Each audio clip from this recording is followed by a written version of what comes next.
মদিনায় এক সময় প্রচণ্ড খরা দেখা দিল। মাসের পর মাস বৃষ্টি হচ্ছিল না। জমি শুকিয়ে যাচ্ছিল, পশুরা মারা যাচ্ছিল, মানুষ পানির তীব্র সংকটে পড়েছিল।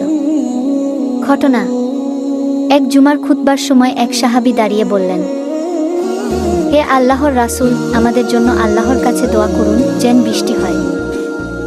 রাসূলুল্লাহ তখন হাত তুলে আকাশের দিকে দোয়া করলেন, হে আল্লাহ, আমাদের উপর বৃষ্টি বর্ষণ করো, আমাদের তৃষ্ণা নিবারণ করো, আমাদের রিজিক দাও। অলৌকিক ঘটনা: মুহূর্তের মধ্যে আকাশের একদিক থেকে কালো মেঘ জমে গেল। খুতবা শেষ হওয়ার আগেই প্রবল বৃষ্টি শুরু হয়ে গেল।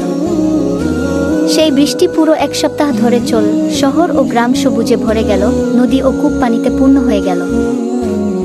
পরের ঘটনা: এক সপ্তাহ পর আবার সেই সাহাবী এলেন, এবার বললেন, হে আল্লাহর রাসূল, বৃষ্টি এত বেশি হচ্ছে যে আমরা বিপদে পড়েছি, দোয়া করুন যেন থামে। তখন নবী দোয়া করলেন, হে আল্লাহ, আমাদের চারপাশে বর্ষণ করো, কিন্তু আমাদের উপর নয়। সঙ্গে সঙ্গে মেঘ সরে গিয়ে চারপাশে বৃষ্টি হতে লাগল, কিন্তু মদিনার উপর থেকে থেমে গেল। হাদিসের প্রমাণ: এ ঘটনা সহিহ বুখারী ও সহিহ মুসলিমে এসেছে।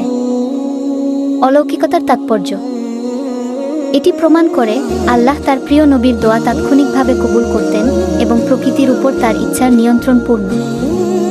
প্রিয় ভিউয়ার্স, ভিডিওটি ভালো লাগলে লাইক, কমেন্ট, শেয়ার করে চ্যানেলটা সাবস্ক্রাইব করার অনুরোধ রইল।